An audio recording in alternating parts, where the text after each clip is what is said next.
Welcome to episode 13 of the Hyperbolic Time Chamber Podcast. Damn it. All good. Where we pack 15 days worth of content into just an Ah. hour. I got you, Vu. Let's got you. go. This is so hard for me. It's I don't been know a why. lot. It's been a long day. You I'm can never find going to us. get better at this. Dude, it's all good. Ah. We'll practice. We'll practice. Yes. It's all good. But first, we would like to give a shout out to our sponsor, Anchor, for holding it down for us. Without further Thank ado, you. what's up, guys?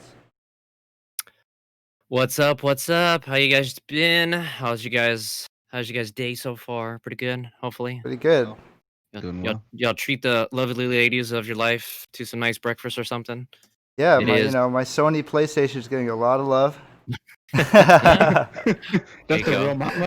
There you yeah, Mother's Day. Yeah, just There you kidding. go. No, I FaceTime my That's mom. She's like out in Chicago, so we all did like a group FaceTime, my brothers and things like that. So it was nice. Hey, right on. Awesome. That's very Yeah. awesome. Yeah. Shout out to all the moms out there. Yeah, happy Mother's Day. Especially the Without gamer you- moms.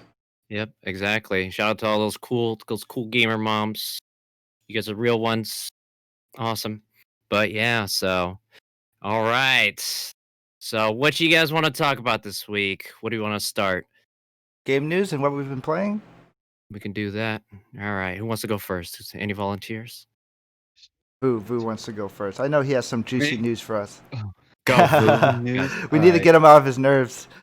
Yep. I don't know. I don't know why I feel a little extra nervous. Maybe because I'm not drinking tonight. Because usually I drink. Oh, I know. Usually before have we a play. beer. I have a beer, so it kind of like makes me a little bit calm. But tonight I'm following Cold turkey. following Ron. Yeah, I'm going cold turkey a little bit, and I'm following Ron. Following his suggestion, drinking water. Yep. Stay Makes me a hydrated, little bit- babies. Stay hydrated. But I hydrated. feel more nervous. Yep. Ron's just high all on good. life. That's that water. Yep. Yep. There it That's is. his G food. Totally. But yeah, no, right on. but Yeah. Okay, so What you let's got for us, start off Vu? with some news this week that I thought might be a little interesting that we can all find Mhm. something we can talk about is how like gaming tournaments and esports has been largely affected by COVID and everything right now. I feel like that's one topic we haven't gotten too deep into. you Yeah. know? Yep. Yeah. And just with the recent news, I believe of Evo 2020 this year is canceled to be not gonna be able to play in person anymore, which Yep. is a really awkward situation for a lot of fighting games. It is very awkward. Mhm. Very awkward for this. I was talking with my buddy. Shout out to the O2 boys. But yeah, no, literally, a lot of the fighting game community, it's based on, of course, net play, and playing on Wi-Fi is just basically that's just equivalent to hot garbage. Like, no, It is. you don't play on Wi-Fi. That's not how you run tournaments. And At you know, all. I know a lot of them. We were already discussing this, and they already had their thoughts about it and stuff like that. And it was really crazy because it's the first time basically World Championship has been canceled, and it's just one of those things where the tournament heavily relies on in person, basically, what do you call it, like showing up to the actual venue and stuff like that, just because if you try to play on like Wi-Fi, you have different people playing from different regions. You have people on the East Coast, West Coast, people overseas in Japan, Pakistan, all these different people around the world, and it's just like all these internet speeds are variable, and to run a world championship off of Wi-Fi is super ridiculous. Yep. And me personally, I'm just thinking that it's gonna be just like it's literally gonna be a shit show. Mhm. And I'm already talking with a couple of my buddies. One of my buddies, he was saying that he's still gonna enter, but he's gonna since he's paying for it, he's literally gonna say, hey, if this person's internet is shit, hey, DQ these people. Literally, work my way Have a up proper to ping count to even be able to yeah, register, exactly. you know? And it's just like, hey, if he's gonna do that, I mean, dude, by all means, he pays for the tournament, and you got to get your money's worth. Hey, a win is a win. If this person has shitty internet, it's not your fault. You've good internet. You're on, a hardwired connection, and this person's playing off of Wi-Fi. I mean, sorry, dude. Literally, you knew what to expect when you're coming in. If you're trying to play a tournament on Wi-Fi and you get disconnected or you have shitty internet, like, okay, I mean, I'm not gonna knock my friend, like, literally. That's Mhm. that's his money. He paid for the tournament, and it's one of those things where, of course, you should be entitled to that kind of stuff. But that's just my thoughts. But yeah, To be what do honest you? with you, like what you're saying, how it's so difficult and so awkward to even manage this whole thing and have people who aren't even cheating, or have people be properly refereed. You can't even have proper referees or calls. Even Mhm. like, how are you gonna have this? That's just such an impossible task. I Yeah. think the better choice is to just maybe just go the route of like the Olympics and just canceling it for the year and Hmm. just waiting it out until next year, because Yeah. it doesn't make sense. Yeah. And Yeah. it's one of those things. Yeah, it's one of those things where I think it's if you throw it, I mean, I think it's just going to be one of those things where even if you still fall through it, it's going to make that experience even worse, and it might deter people from not even coming back next year. To be Yep. honest, and that's what I'm thinking personally, because I went to Evo last year and it was a blast. Being in person, watching it on Twitch and stuff like that, it's cool, but being there in person and feeling that momentum and the hype when the Right. matches are going on live in front of you, and just seeing like Yeah. you know, it's one thing to see like a big old reset in on Twitch and any Mhm. fighting game, any game, whatever it is, just seeing a Yeah. bracket reset. But to see that in person, it's super freaking crazy. And Yeah. dude, that momentum, that energy is just, oh my Yeah. gosh, it's just next level, and it's super super cool. But Mhm. like I'm saying, like I don't think this is the right way to go about Evo. I mean, I know a lot of people spent a lot of money to try and come out to this tournament and stuff like that, but I don't think it's gonna be a good time for them to, Yeah. no matter what they are. Even if you're in Vegas and you're running on hardwire, I mean, from one side of Vegas to another, it's still you could have some sort of connection Mhm. issues depending on how much traffic's running through the local internet and Variables. all this stuff. So I don't think it's the right decision, but hey, we'll Mhm. see. I could be wrong. I could be wrong. So I think the how about big you, Jeff? question is though, like it's not even just the internet. It's just that a lot of these games don't have the netcode infrastructure that is good enough to, even if It's you true. had they all had equally good internet. The netcode is just terrible on most of these fighting games. They're not You're not playing acceptable. Super Smash on tournament level. Yeah, yeah. That is No I way. hate playing Nintendo is Smash the worst. online. It's so bad. Yeah. That's like the worst netcode out of all the fighting games. And that's But one of the most popular games. Like, how mhm. are you gonna play that? There's no It's way. Like, impossible. Even if you have the best internet, Nintendo's infrastructure is just so bad for online games. It's yeah. not possible. That's true. I mean, also like you gotta look at you look how sports right now are canceled and how a lot of times let's look at this as like a lockout season for Evo, right? Hmm. And then when they do this tournament, resuming it through online, it's gonna be an asterisk for sure because I mean a lot of these fighters are not gonna be used to playing with that type of latency and things Yeah, like that. And who knows if they had lag on their side and it could have been a little bit of luck playing for another opponent. So I could exactly. totally see that. I'm disappointed that they didn't at least fly out, let's say, the fighters. I guess there's still a lot of fighters, and they just don't have a crowd of fans, and they would Right. just play like in a room together, like isolated, and then you could stream the Uh, game, live to like the fans at home. It's just don't allow the fans there, but allow the opponents to compete. But I guess they yep. just didn't want to risk it. Yeah. And that's one of the things where that's actually interesting idea that you bring that up because Yeah. it's like you take last year's top eight people, top four people, you house them in one little house, Hmm. like an Airbnb or something like that, and then you run those people locally so that way they have better connection because they've proven themselves. But then again, you know, who's to say that somebody that didn't show up last year shows up this year and literally just, wipe somebody that placed last year top, 32, top 64, whatever it is. So Hmm. I guess that's another reason. Plus, they don't want to take the risk and be liable. Like if somebody contracts, COVID while flying over there, that's on Eva now. So I see both sides, I guess. Do you think this But is yeah, something we'll see for a while? I mean, with COVID, look like we'll have COVID yeah, issues for the next couple years at least, right? Even though hmm, that stores or companies, everyone reopens up, we're still gonna yeah, have like a 6 foot distance, 6 feet apart, things like that. Everyone's gonna be Mhm. wearing Still gonna masks. be Could be real yeah, fashionable. cautious. So even next year, we could assume that even if it's back and open for business for Evo or any type of like big event, it's going to be a hmm, lot of restrictions. Maybe fans won't even be allowed or limited. We'll see. Yep. yeah. Yeah, no, I But think it's gonna definitely this virus is changing a lot of stuff that we kind of I don't want to say take for granted, but it's gonna change the landscape of a lot of things that we had traditionally. Yep. I don't want to say, don't take this the wrong way, but I see it as changing the same way that air travel and airports changed after 9/11. You know, mhm. with all these extra security measures and precautions, I think that's what the Freedoms world is going. for better security kind of thing. Yeah, it's gonna Hmm. be, it's gonna be definitely a change to the like public interaction. Going forward, there's gonna be a lot more. I think hopefully there will be a lot more people that are weary and take better care. But there's another part of me that's probably like, no, people aren't gonna give a shit after this. They're gonna find the cure and they'll be like, all right, cool, I don't need to wear this mask anymore. And literally, they'll be like, all right, whatever. Kind of And that, happening already with yeah, the stores soft opening right now, and then you have like infections yeah. flaring up again.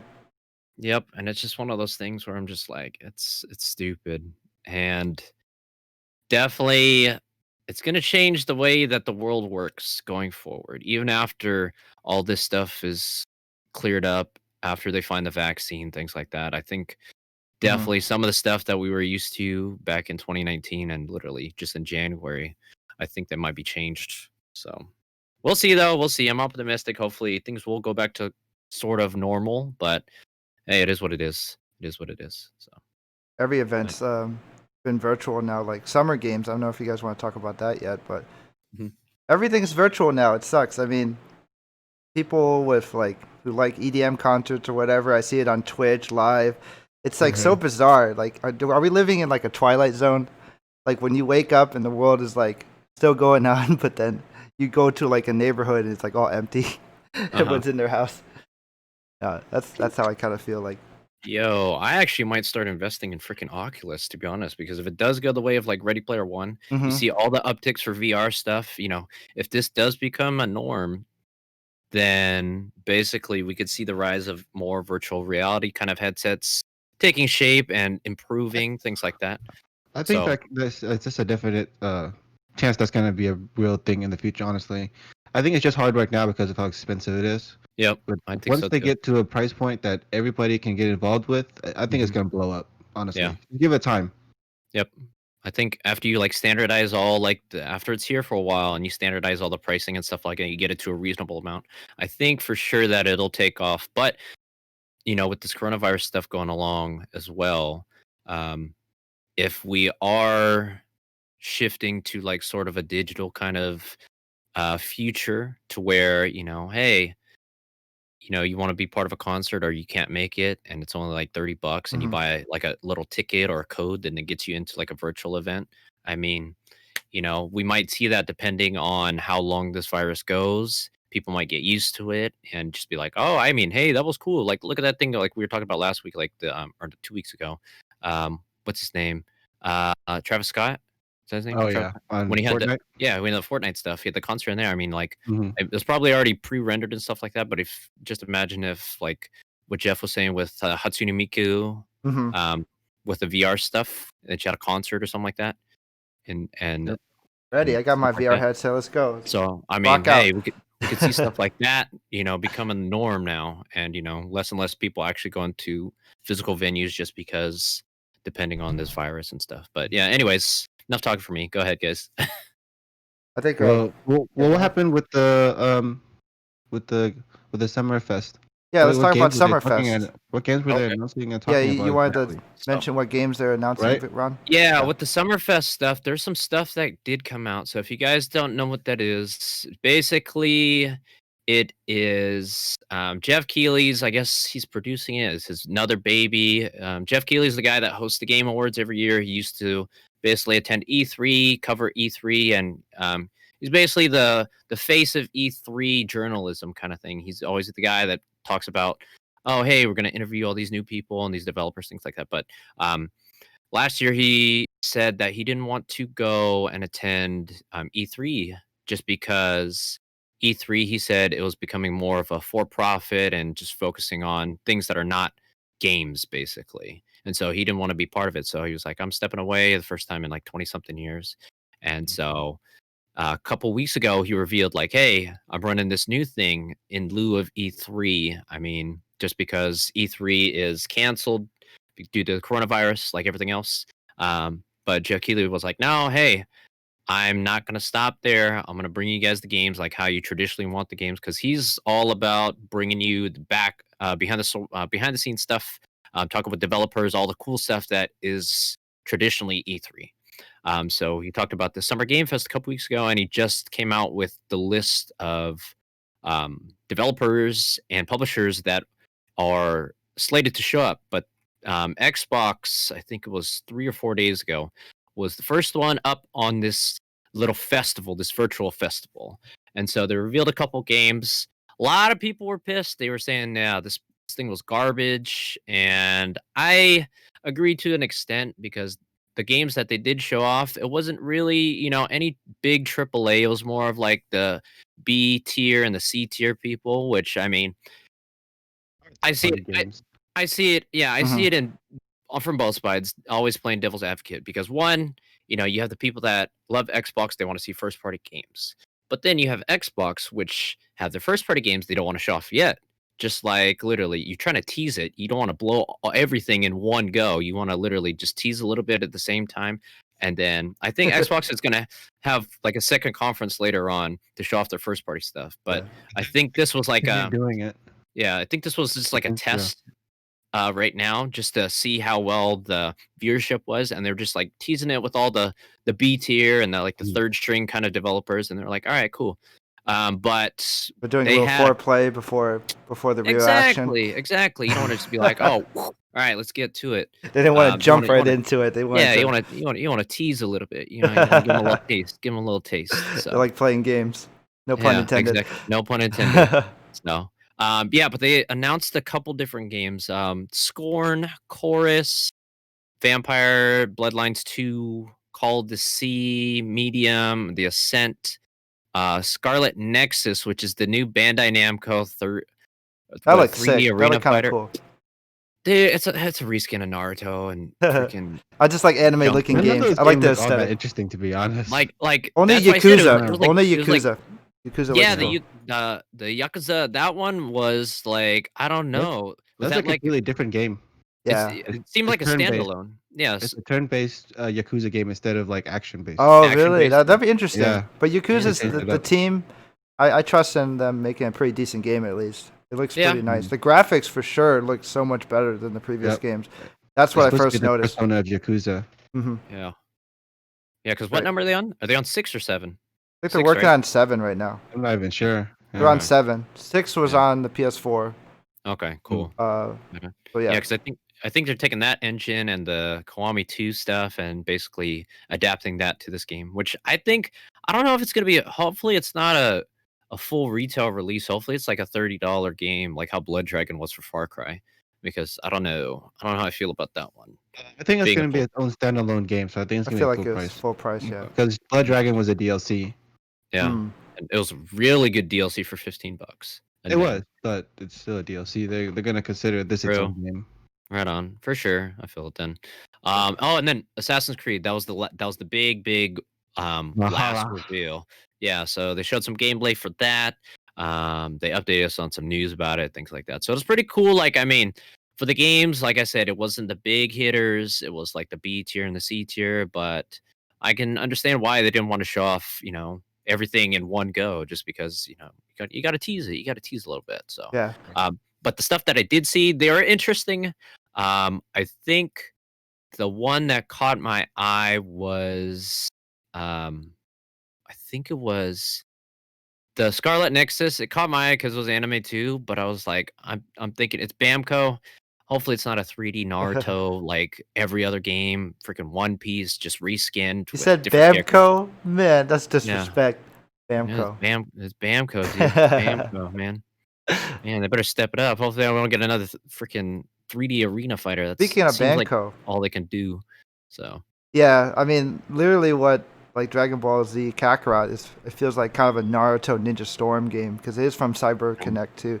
Cyber that's 2 what I'm Connect, saying. and ironically, they do they were the first to actually. That same team that made Dragon Ball Z Kakarot was working on the Final Fantasy VII remake.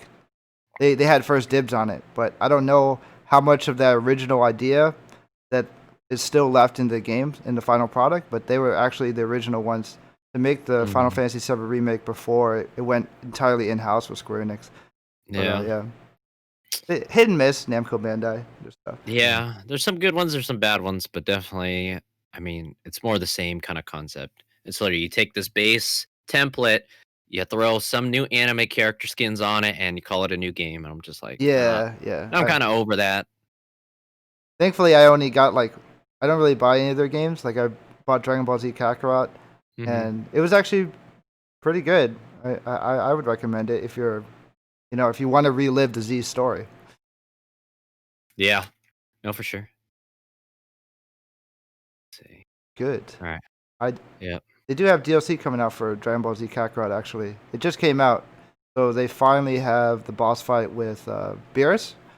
It's taking a Battle of the Gods, right? Battle of the Gods, pretty much type of arc, and then their DLC has been getting a lot of controversy because how they're kind of changing the details of it, and it's not as beefy as people thought it would be. It's and they're taking a long time to bring out the details about the DLC. They're very kind of hush hush about what's actually available with it. So it's Bamco, we'll call it Bamco. Yeah. So that's how it'll be working. So what games have you guys been playing though? Like talking about games we've been playing. Like besides me playing Dragon Ball Z Kakarot, I mean I have been trying. It's not Namco, but it's another Square Enix game. Trials of Mana. Actually, Square Enix is killing it though. It's killing it. They are.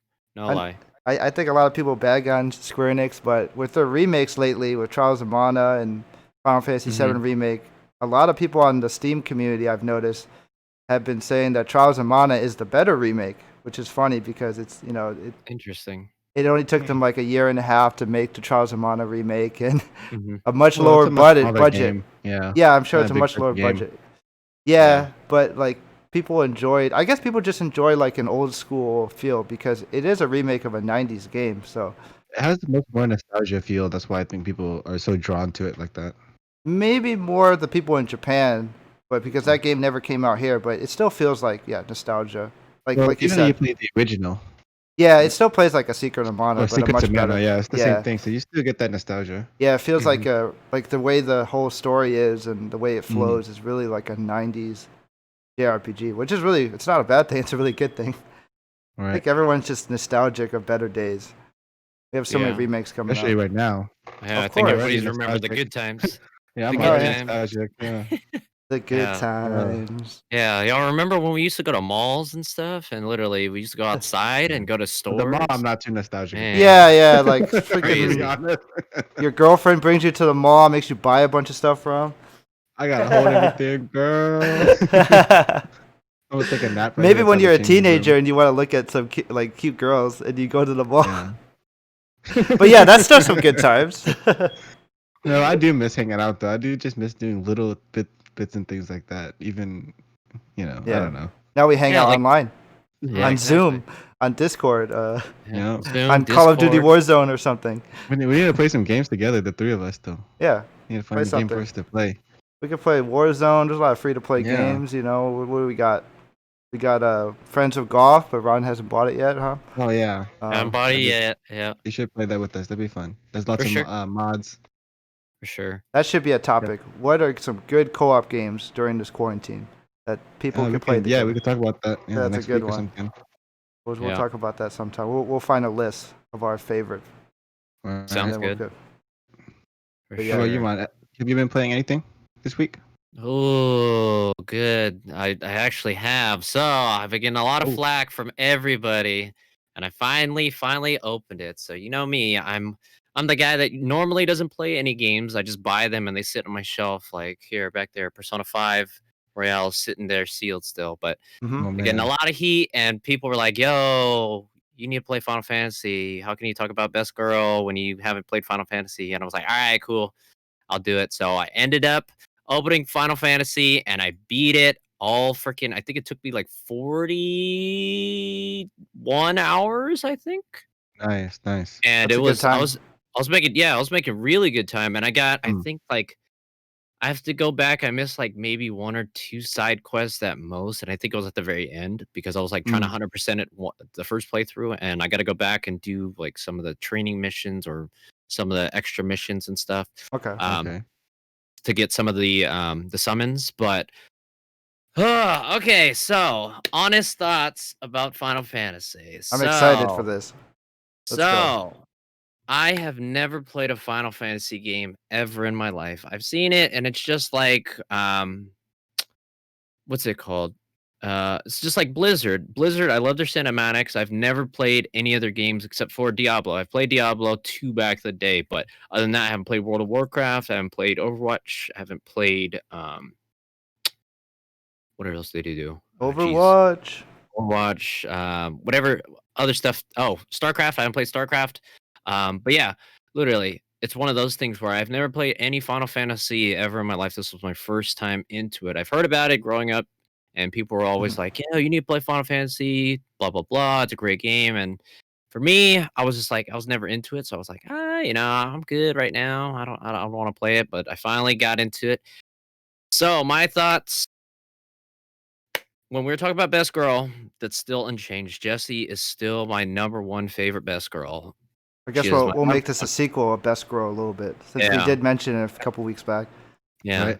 She was the best girl, and she still is the best girl. And I was like, all right, cool. That has not changed. But as far as the story goes, just because I'm thinking, maybe it's just the first part. I actually thought it was just okay. It was probably like maybe like a 7.5, 8 out of 10.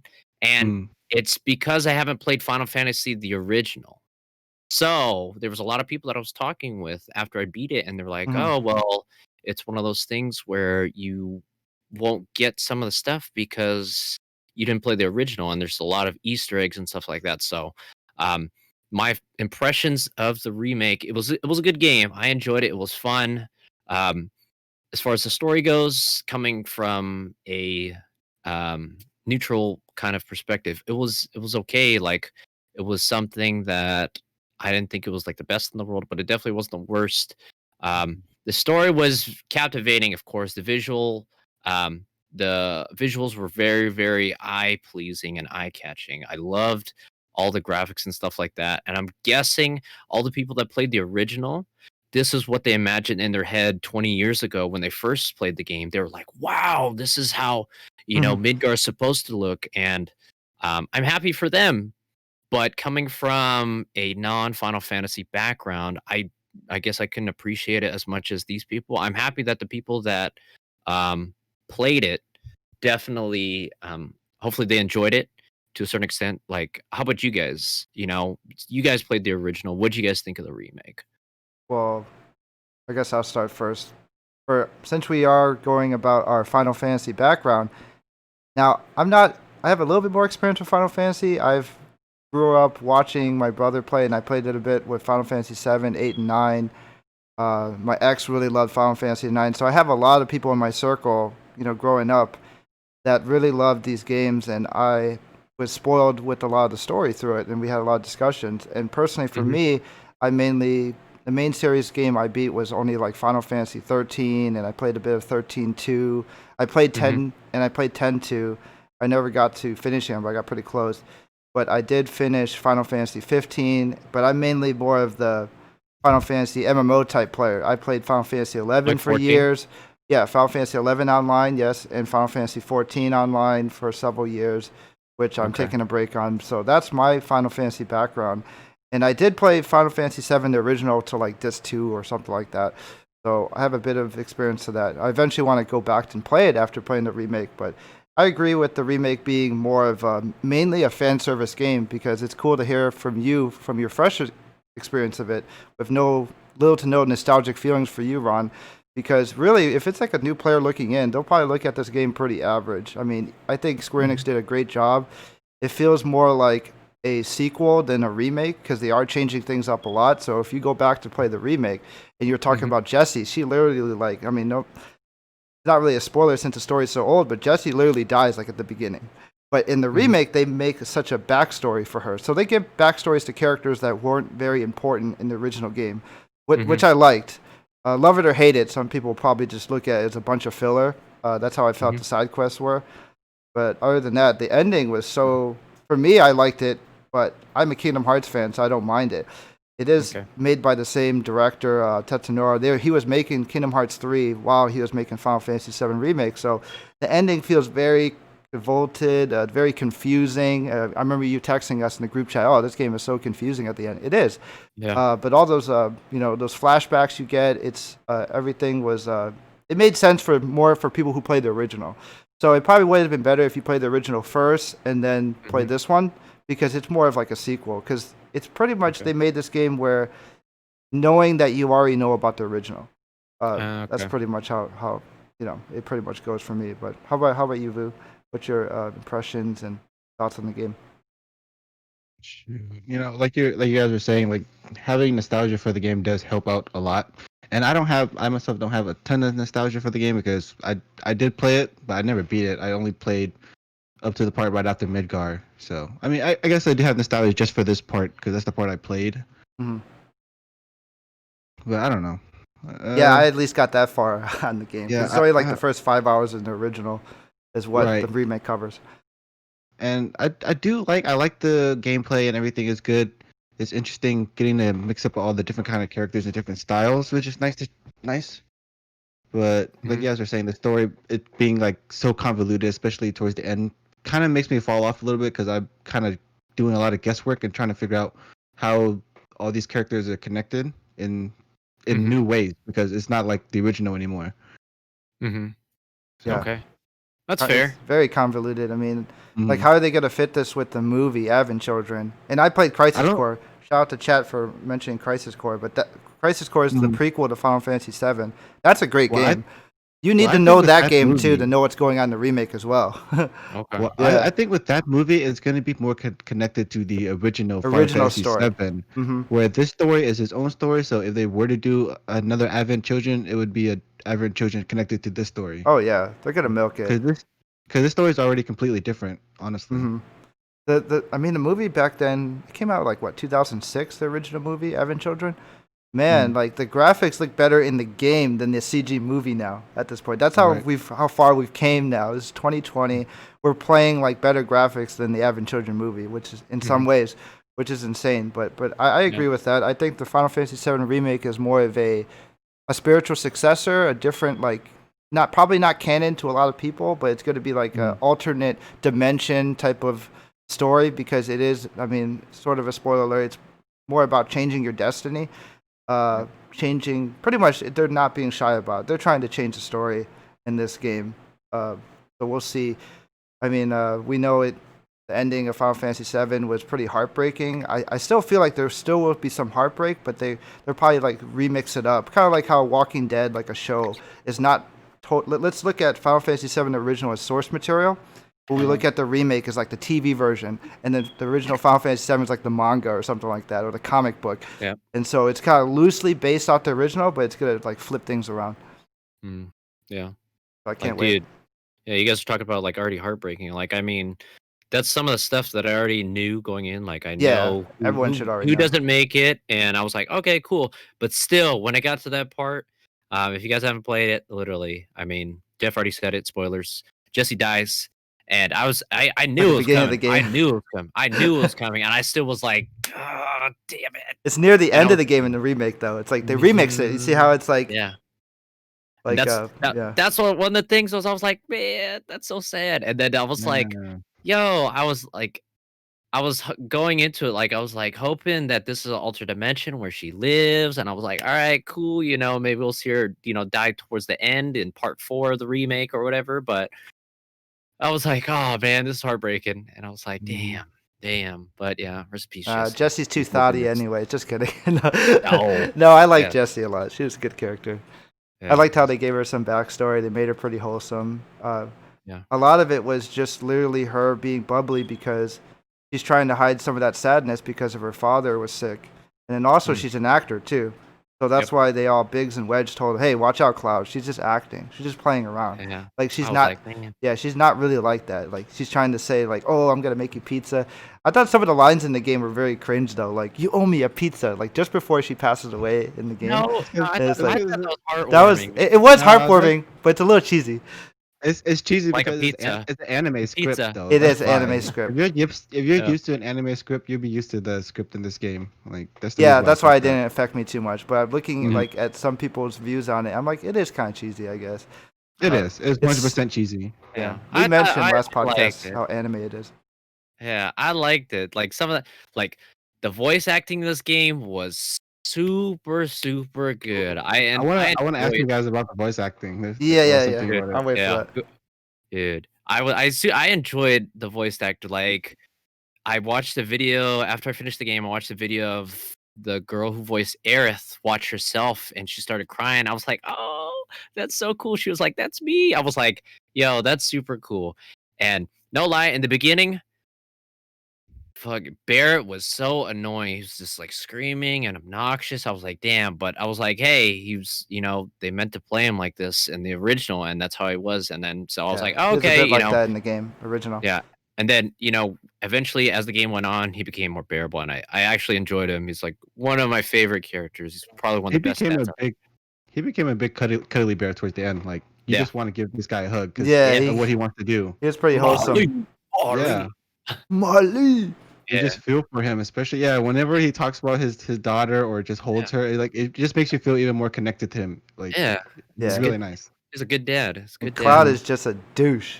At least Dude, at the Cloud beginning. is super edgy. Like, oh my gosh, He's an emo boy. man. emo Emo boy. boy. Forever Yeah. for life.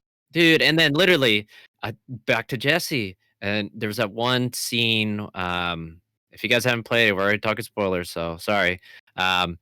Basically, they get done with the mission, and Jesse goes, "Hey, why don't you come over to my house?" I'm like, "All right, cool, awesome." And then she goes, "Hey," like you're talking about her little flirtatious nature, and she was like, "Hey, my roommates are gone. Why don't you come over tomorrow night?" And the options were like, "No, I'll think about it," or "No, what the hell," or something like that. And I was like, "Bro, these are not the answers that I want. I want like yes, triple Yeah. yes. Let me in Mhm. now." And I was Yeah. like, "No." I was like, "Man, how you gonna tease us like that?" But yeah. like I said, Biggs and Wedge warned Cloud about that. Like she's just playing with you. True, She's playing with True. you. Mhm. But that's what I thought was funny. Like, yeah, he was. I chose the answer. What was it? I'll think about it. And she's like, just kidding, things like that. So it was pretty funny. I don't know who the actual voice actor is, but since we are talking about voice actors, Brianna White was the voice actor for Aerith, and then Badger from Breaking Bad is. I think he was like Biggs. I think it was Biggs or Wedge. Oh yeah. Yeah, so Yeah. that was like a big. It was kind of jarring because if you're a fan of Breaking Bad, Yeah. pretty much Badger was one of the main side characters. So I thought that was cool to hear his voice as Biggs. So Oh. it was cool. I Yeah. liked it a lot. But other than that, like I saw some people like streaming it, and I like the behind the scenes things of it. Since we were talking about voice actors, like Brianna White being the voice actor of Aerith, like she's actually streaming the game and mentioning like her behind the scenes take on it. So it's like really good content where if you really wanted to like see how she recorded it, she mentions in like really good detail, like, oh, this part took like, forever, or like the part when you're described to make sounds while you're crawling in a tight circle, like a tight hole, was like pretty cool. And how she kind of like teared up, like how happy she was to voice Aerith and a lot of the cute moments that, Aerith has with Cloud and stuff like that is really cool. Yep. But I think the voice that was- acting was that pretty was really decent good. in the game, yeah. It was really good. Yeah. Yeah. So for one of the voice actors, I was wondering if you guys want to figure out who she was. one? I think it was Madam M, the landlord. Oh, okay. Madam Do you- M. Yeah. Do you guys have any Oh, idea? no. She sounds Madam- familiar. Madam M is Or- super or sexy. which one is No, the lady with the Marl. landlord? Laurel. I was about to Laurel. bring this up too. Was that her Oh, name? the old lady? The I- older lady. yeah. was- Are you guys yeah. know who the lady that plays I her? know exactly. do? who it I don't know. is, yeah. Who is it? Do you, Jeff? No, I don't. Okay, Ron, you go ahead then. Go ahead. Her name is Barbara Goodson, and she played Rita Repulsa. In the original Halloween. I was like, yeah, And where? that was Sorry, you so got cut off. cool. yeah. You played who? Uh, Rita. So Marl, the place where you're sleeping at, the one that Tifa shows you the room, Uh-huh. the The landlady. landlady is like, Yeah. oh hey, Tifa's the granddaughter I never had, so you better take care of her. That Mm-hmm. is Rita Repulsa from Power Rangers. I saw it pop up on Oh, one of the Power Ranger groups I'm on, and I was like, oh, that's awesome. Yeah, that's it so was so cool. random. That's so cool. Yeah. Like, she was the one of the villains, right? Yeah, She was the In, main in the villain. original The first main one. villain. She was the main villain in like the Yeah. ridiculous outfit. Oh, that's cool. Yeah. She did sound familiar. That's a throwback for Yeah. sure. That makes For sense sure. because it was Power Rangers was popular around the 90s. I mean, let's bring Mhm. kind of like Final Fantasy 7 came out what 98 or 90. 97, 97, 98, I believe. 97, and Power Rangers was 93, I believe. That was Yeah. still relevant back then. They had newer version Power Rangers, but It was we still talk hot. about like original. Yeah, so that's still. Yeah. I always think of the 90s if you think of Power Rangers, but that's a cool little Easter egg. I like that. And then what's that called? Kyrie. I always want to say Kyrie. It's Kyrie. Kyrie, if you guys speaking of Persona, that is literally Erica Harlacher, who played Panther in what's On's name? What's her last name? I forget. On something. Tanaka? Was it something On, like that? on something. I know it starts with a T. Oh, Takamaki. Takamaki? Yeah. Takamaki? Oh, Yeah. okay. Yeah, I don't she remember. played Kyrie in there. I was like, because I was like, I know this voice, and I was like, Their voice was very familiar. yeah. So Yeah. yeah, Good. That's a good voice. but yeah, so she was pretty cool in there too, and I was like, all right, cool. But yeah, no, definitely, voice actors were great. Another big thing I really liked was the soundtrack. Soundtrack was phenomenal. It was really good. I really enjoyed the soundtrack, especially like you guys were talking about like some of the side quests. They were super, super like tedious and like And they were just lame. annoying. Yeah, some of them were annoying. Yeah. Like finding kids, I was like, I There weren't don't anything too special. Yeah. Yeah. I was like, damn, these kids, I don't care. And then I was like, all right, cool, whatever, I'll do it.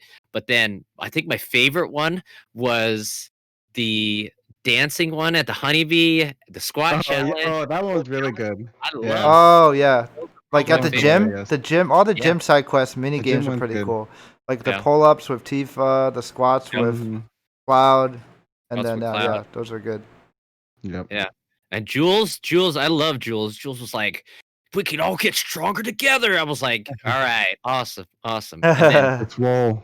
Get some Oh, gains. yeah, I was like, let's gain some gains together. I was like, all right, cool. Ooh. But the pull-up challenge was harder than the squat challenge for sure. I Yeah. remember I was playing with Tifa, and then all of a sudden, Jules is like, oh, I'm falling off. Then all of a sudden, just pumps out like another 20 out of nowhere. And I'm just like, dang. Okay, Yeah, that cool. was hard. But yeah, that song, it's I think it's called Into the Battle, if I'm not mistaken. Yep. Into the Battle, that remix. I listened to it on my run the other day. I was like, oh man, this is a great song. It's a great It is. song. The whole album is good. Even for listening to like working out or running, it's like perfect because it's all really upbeat. Yeah. Yeah, really, really good. But yeah, no, definitely, I loved it. I want to go see Final Fantasy in a concert. If they have Definitely. a live orchestra again, because I'd love to hear them live. Oh, Now that I played Final Fantasy, now I've kind of got some sort of attachment to it. So I was Now like, you know the amazing music that's been in Yeah. Final Fantasy for Yep. all these decades. nope. Now I gotta Speaking go of- back. Speaking of Final Fantasy concerts, though, I've been to like 3 or 4 different Distant World concerts, and they play like Nice. Final Fantasy music orchestrated like throughout the whole series. But I believe they have a Final Fantasy VII Pacific one touring right now, but it's probably a lot of them got canceled though at this point because of COVID. Yeah. But yeah, I've been to so Online, many. so I can watch it It's online, great. man. Hey, let me pay like Oh, 20 yeah. or 30. Oh yeah, Go you can online. find on YouTube. There's a lot of past performances recorded on YouTube. Final Fantasy Do the VII. COVID World Tour online. Distant Let's go. Worlds COVID edition or For sure. something. I'm pretty sure they'll do something like that because I remember like Final Fantasy 14 when they have their fan fest. They did one year they had a full stream of like the fan fest online, and they charged like $30 for it, and I was a sucker that paid for it. But one of the coolest things that they did though is they let you watch the live streams of their concerts for free. Oh, not for free, but included in it. So like the performances with the composer, and then you have like like the singer for some of the songs that she also tours with Distant World. Playing some of the songs was pretty cool. So kind of like foreshadowing the future now. Now everything's so virtual. Yeah, Mm. makes sense. But yeah. So are you guys good? Do you guys want to go like just deep into spoilers now? Like, Yeah, 'cause I for know you guys sure. were kind of holding back a little bit. Yeah, So we're I'm holding ready back to for get it. into it and just Yeah. We got yeah. like Okay. 15 So minutes just left. warning We for go. everybody out there. If you haven't finished the game, we put a little bit of spoilers, but not a lot. Now we're gonna go deep into it.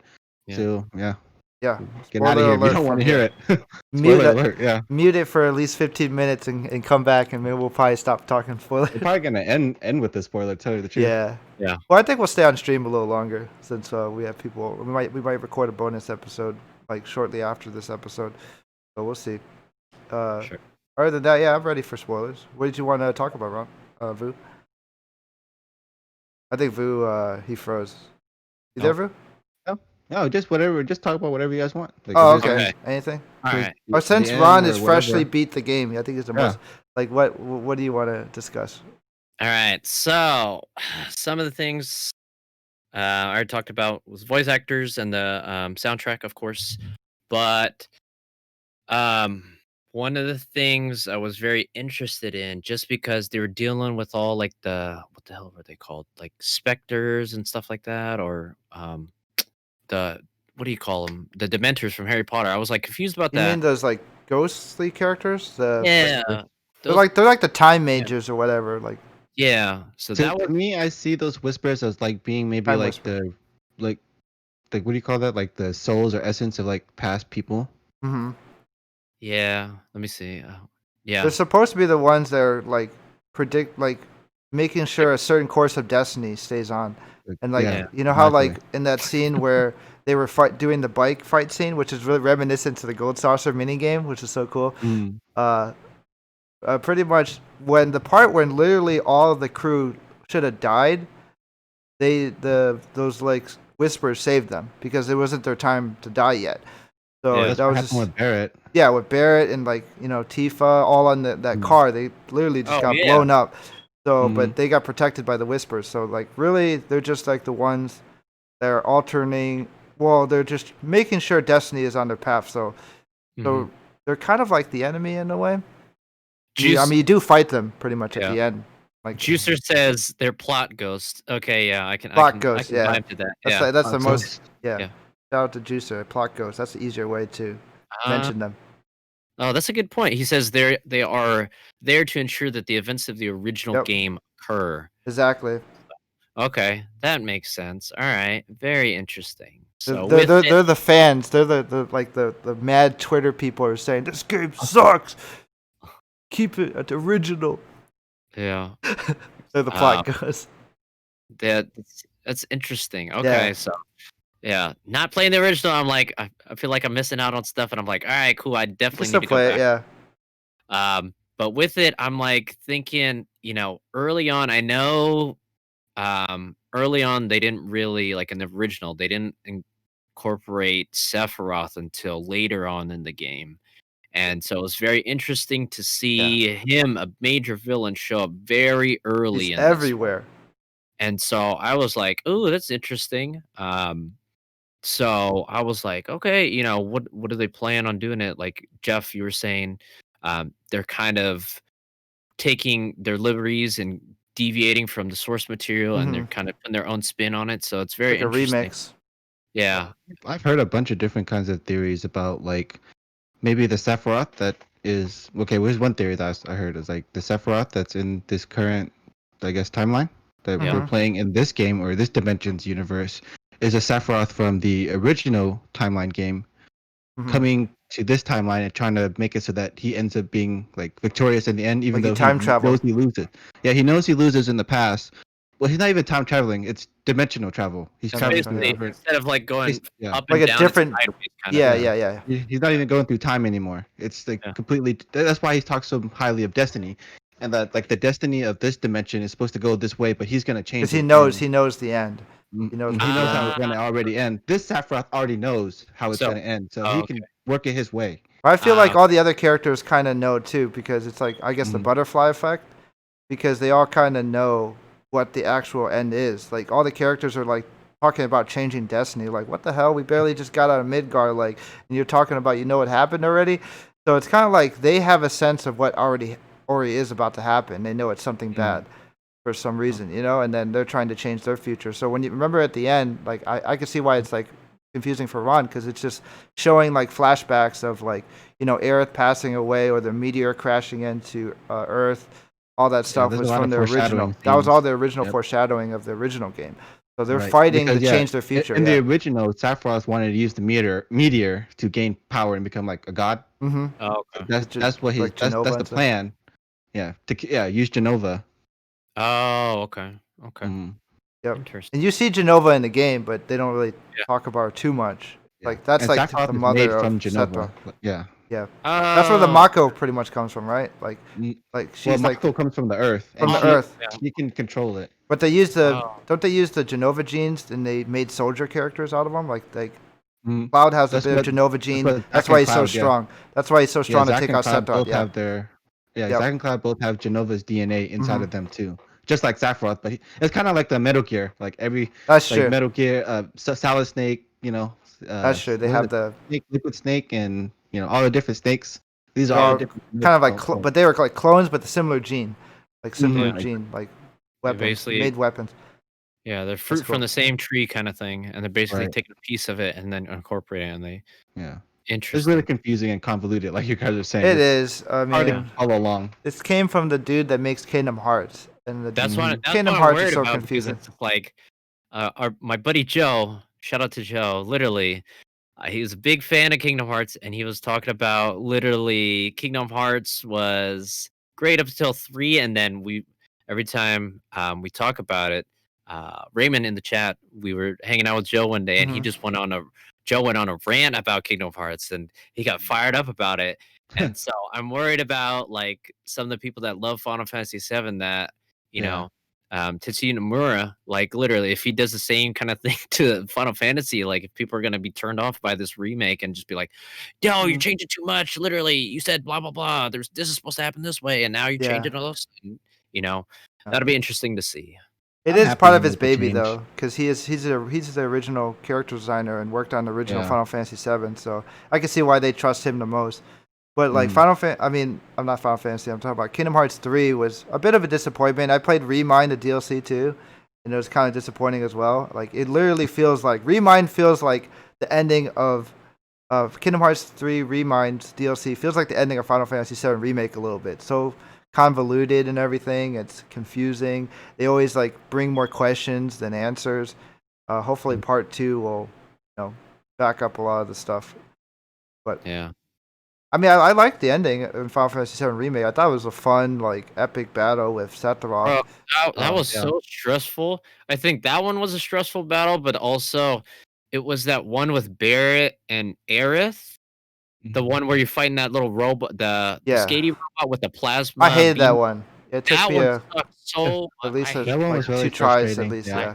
I was so pissed because I was like, all right, cool. I'm going to cheese. I'm behind these barriers and stuff like that. And I'm going to, strafe left and right and avoid these homing lasers. But then as soon as I ran out of barriers, literally I had my my Phoenix ups and I bought like 20 of them just to have them. And I'm like, all right, cool. But I always have to switch over and use them because there's unless there is a way to dodge it. Like I couldn't dodge it because I suck. And I was like, all right, cool. Literally, I'm just going to wait till this person dies, revive them, feed them some heals and cures, and literally get them back up to there. By the time I get that, then the other person dies, and I'm going to Phoenix up them, and then just be like, rinse and repeat. But that one, oh, man. I remember I got all the way to probably quarter bar, and then I ended up dying, and I was pissed. I was like, are you freaking kidding me? And there's no checkpoints in this game. Yeah, that part at the end. Checkpoint. You have to face through a gauntlet of enemies. You have to start over at the beginning and fight that annoying dude at the beginning. Yep, you have to start over. And I was like, from the beginning, I was like, all right, cool. I have to kill these 3 barrier drones or whatever. And I was like, oh, I hate you so much. But the drones are the worst. Yeah. They're just so tanky and they do so much damage. Like, that was so annoying with that boss. But that one, that boss fight was crazy. What else was a difficult one? The one at the end, I think it was a little easier, to be honest. Like the one with the 3 different like elementals. That one, it wasn't too bad because you're getting attacked by 3 of them simultaneously, but most of the time only one was coming after you, and so it was manageable for me. my dumb self, I was like, okay, cool. I was trying to upgrade all the materia and stuff like that. And I was like, I thought if you had multiples, that's how you improve the stars. And then my dumb self, I was looking at it, I was like, wait, the materia's leveled up by just experience and battling and stuff like that. And so my dumb self, after I would clear the materia and switch it out, I had multiples of like say a fire materia. I used the one without experience in it. And so I was like simultaneously like trying to level up 2 fire materia. And I was like, well, I think maybe like a quarter of the game, and I was like, oh well, I'm not supposed to do this. So, and there's no way to like combine the material. So I was like, oh, I guess I'll just use that, and I'll just switch over to one and just use that main one. Yeah. My dumb self, I was just like, I was pissed about that. But Well, the game, to be fair, the game doesn't really explain too much about materia. Like some of the materia's description is very like vague. Like some of the linking at the beginning when I was playing, trying to figure out how to link what material with what other material to gain, special abilities. there's was a little bit only confusing. isn't there Yeah, only a it wasn't couple ways you explained can that link well. materia? There is only, but at the beginning you don't know that, so you're like, it's a little confusing. Yeah, they only links to a certain amount, and then Cool. yeah. Yeah. But if you go on like YouTube, there's so many cool combinations you actually could do with the materia. The battle system is pretty in depth. There's a lot of different things you could do. So I mean, the end game is to beat like Leviathan. There's like a stronger summon in the game, and there's other things to do. But for me, I've just only gotten past I did all the side quests. I'll probably like maybe before part 2 comes out, I'll probably fire it up again. Maybe do some of the end game or something like that. But it took me like 50 hours to beat the game because I did all the side quests and kind of took my time. Same here. Yeah, No, that's good. Yeah, I did every little thing I could. Yep, just milking it and just to enjoy it. And so I definitely think it's like worth the money for sure.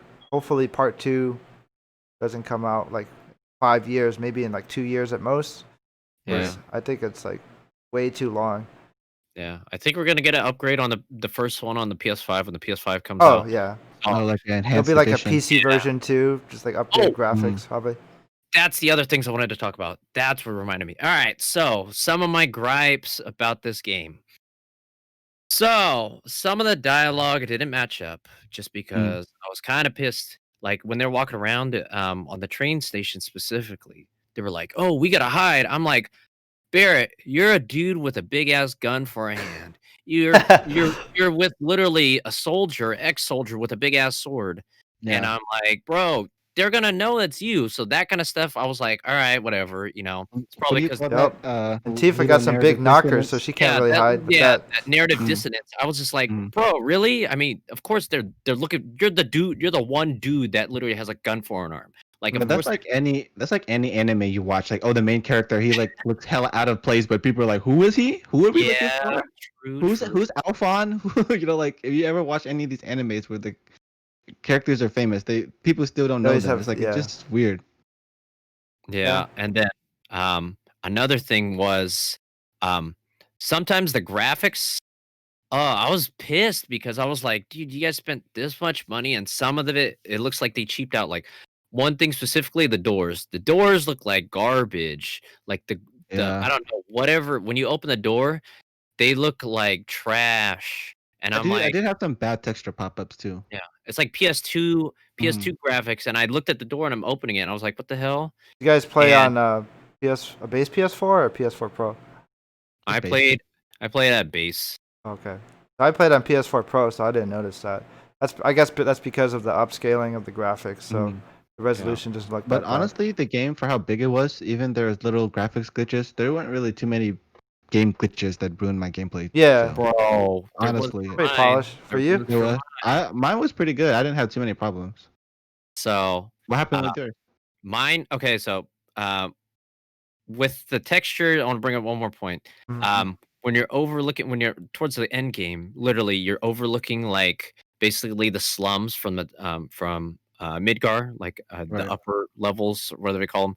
You're looking down, the texture down there, it looked like it looked nasty. Like, I mean, I get you can't render all those little individual homes and stuff like that, but it seems like they took one basically image that they had and made of like basically think of like a floor image, and they basically stretched it out and basically wrapped it around the world. And I looked at it and I was like, and I don't know about this. It's like they took they drew like the slums on like a piece of paper and they basically stretched that image out to make it fit the world. I was like, this doesn't look really good to me. And it was kind of blurry. Maybe it was because I was playing on base PS4. But then again, I was just like, that's a texture and it looks like that. I think that so would have been the same either way.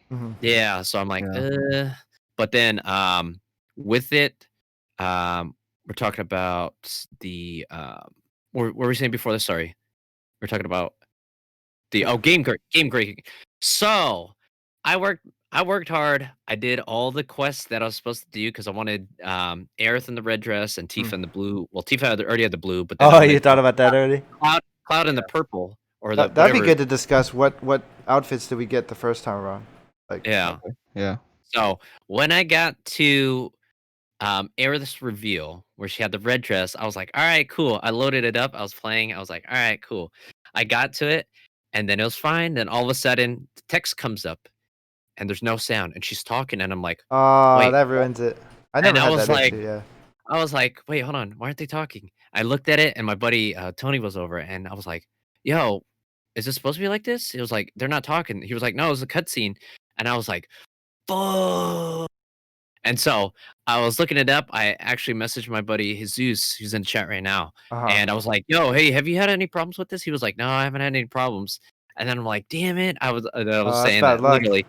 Like literally the reveal comes out, she looks all pretty and stuff like that, and then she's not like the dialogue is popping up, but there's no talking that I can hear, no audio. And I was super like what the hell? You got the one with where she's like the fireworks in the background for her, right? Okay, yeah. That was the best one, yeah. I watched on YouTube. Hers is like the most different because she has a different intro depending on what tier, of dress you buy for her. So yeah, I went for the highest one too, not knowing that it would actually change your dress at the time. So that was cool. I picked the highest no matter what. I always do that. Yeah. I picked when he went to Madam M's. You chose. I was like, got that hand massage. That was so hilarious. Gosh, this game. I mean, I read a review that they look at Final Fantasy VII Remake. Like, this game is so pervy. It's so anime.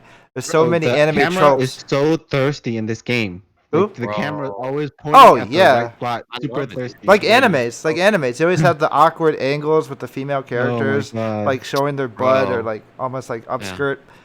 Tifa's like, hey, you want a drink? And she's like, angles. Like, all right, cool. Oh, I heard Square Enix had like the ethics department was having a hard time with designing Tifa because the way she's designed. So they were trying so hard to make her like very appropriate for like the teen rating, for globally. So I mean, obviously she's a very sexualized character made in, back in the 90s. Now we have more woke people, more sensitive people. So they made it more like her outfit. They almost completely changed her design in a way where, okay, let's make her outfit look more sporty or things like that. And it was just like they had to find like a middle ground because the ethics department would be up on the developers' ass pretty much, like, hey, don't make her too sexualized. We have to make this rating, all this stuff. So I think they did a good middle ground. She still looks pretty good. Other than that, like a lot of people kind of complained though. I don't know what those suspenders were holding up, man. I know, right? I thought it was gonna be like Dead or Alive. You're gonna see a bunch of like jiggle physics or something, but she had like really good sports bra. Core values.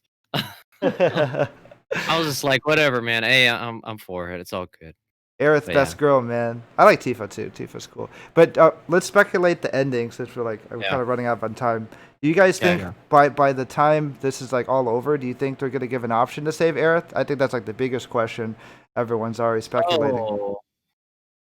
Yeah, so that's the thing that I'm wondering about. Like, that's one of the biggest things where I think they're gonna deviate. People already been speculating like Jessie didn't die, so she might be alive, and she might die later on. So Aerith, traditionally, like spoiler, if you haven't played, could be alive. They could bring her back if they wanted to. Jessie, they said that Aerith could remain alive in this one, and that could be another change of the destiny or whatever. And that's one of the things that they avoid because at the very end, when you're fighting Sephiroth, basically he's like, "Oh yeah, they're having all these flashbacks, like you guys said," and you're like, "These are the original kind of what you say, like the original like." Original scene cutscenes like remade cutscenes into that the you guys game. were going through. Yeah. And so they were saying that this could potentially be an alternate. There could be. I'm wondering if it could be a potential like branching narrative, depending on the choices, like almost like a Telltale game, where depending on the choice you choose, whether this person lives or dies, like it I feel depends like on the their choice. final game they make will have at least probably like 2 or 3 different endings. We'll have One different that's more endings, like the original, where Aerith Yeah. dies, and then Mhm. even if you could save Aerith, I feel like there's like another middle ground ending where it's still kind of happy but sad.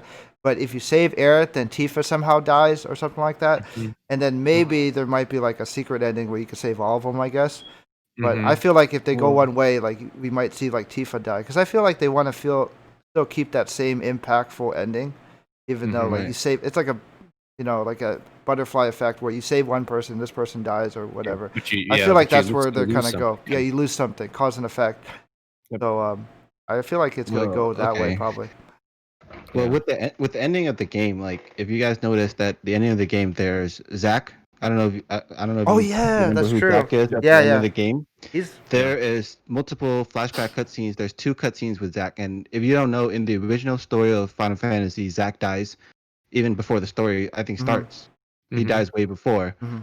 But in this game, it's a little bit different. Where and another thing is Zach is Aerith's ex-boyfriend. yes. So there's all this intertwining narratives between all 3 of them: Cloud, Zach, and Aerith. And the thing about Zach is, like I said, he dies from the very beginning, even in the original story, before even the original story started. But Mhm. now he's still alive.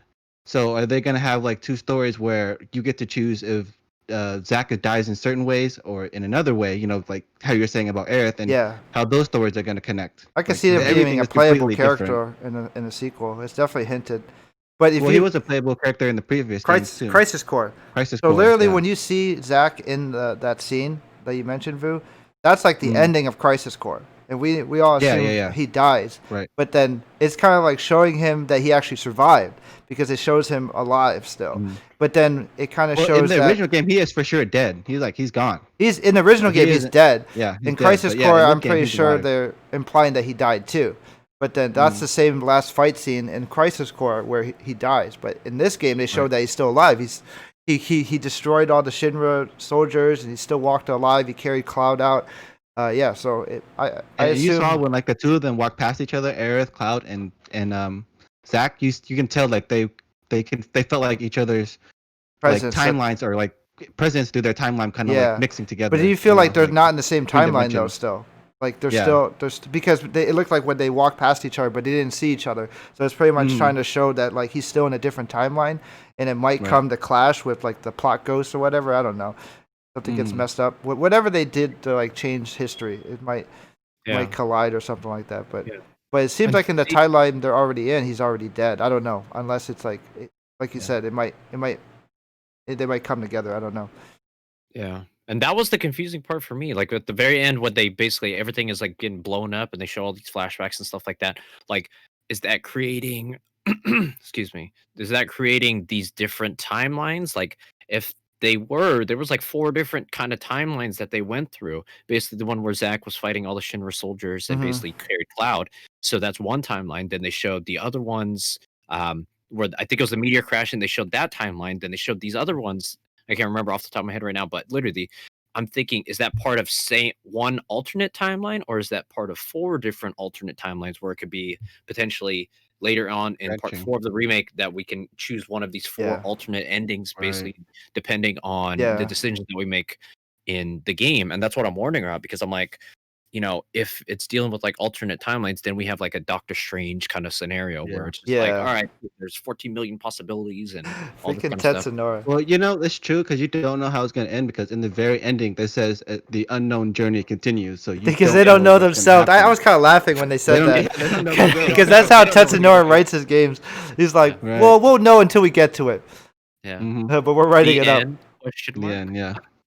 Like, So I with bet. that, is there anything you guys want to bring up anymore or before we wrap up? Kind of crunching Yeah. into the time right now. I'm not too sure. Chat, how do you guys feel? Any spoilers you want me to bring up? Are you guys satisfied now? Aerith's best do girl, it. man. Yeah, I don't know. I think it was a good discussion.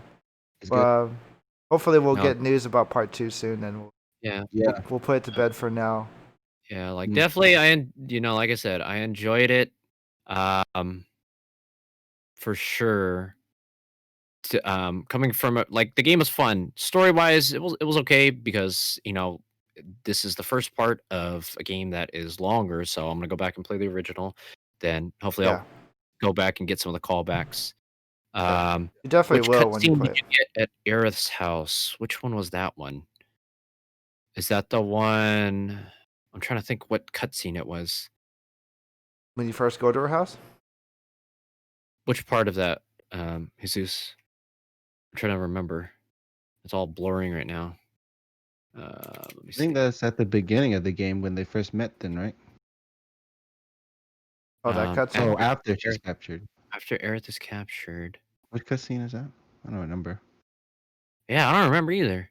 I don't know. All the cutscenes blur together. I yeah. don't know if they're Trying to think. different or There's not. so many. I gotta Yeah, think. Yeah, I'm trying to think. Maybe we'll they yeah, really I try to don't know. tug at you, even when you. I was thinking. Because I'm getting it mixed up when Barrett runs into the house and storms. Oh yeah, he's trying to look And for his daughter. looking for his daughter. That's the scene I'm thinking of, but that's Right. probably wrong. I'll double Uh, check. Yeah, I gotta go back to. I gotta see which yeah, scene. maybe we can think about that and talk about it next episode. Yeah. Oh, All the right, so part with where that, the part I didn't know that was different. Like he said, the part yeah, where they didn't make it seem warning like it was Cloud, different. warning Cloud not to fall in love with her. Yeah. So is that Aerith part of the same timeline as kind of like Sephiroth, because she kind of knows her future then. Mm-hmm. She's kind of like very spiritual in that sense with it. Yeah, I remember that too because I don't think she said that in the original. So No, pretty that was much hinting different. she knows what's. So yeah, everyone's so self-aware. Even the characters on. The game is super meta. Like if you look at the way Sephiroth behaves, he behaves super meta towards everybody. Like he knows what's gonna happen. Yeah, and Aerith has a sense of what's happening too, Mm-hmm. for some reason. Like she's the only one though out of the group that knows.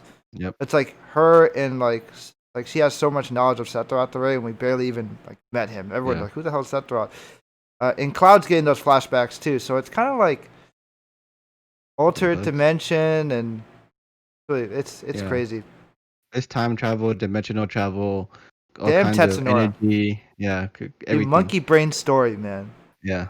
But all right. Anyways, with that, let's you guys ready to wrap up? Maybe Yeah, give out your alright. tags and Ready to we'll wrap dip up. out of here for the night. Yeah, that Sounds was a good. good one. Yeah. So Jeff, go ahead. Why don't you go ahead and outro Alright. us out first? All right. Well, you could find me at 350Z Time on Twitch and all the socials as well. If you want to look back on more Final Fantasy VII, I've actually have my VODs that streamed like the whole Final Fantasy VII Remake game there. If you wanted to watch me play it, just have the gameplay up there. Other than that, yep, you catch me there. Thanks. Sure. All right. How about you, Ron? You guys can find me on Instagram if you're not following me, at Ron Kauanoe. I think it's here or here, one of these two. But yeah, that's all on the socials, literally Instagram, Twitter, Facebook, LinkedIn. But yeah, all that stuff, pretty good. Cool. And for me, you can find me on Instagram and Twitch at Rolla_F. So with that, dip out here. Peace out. So.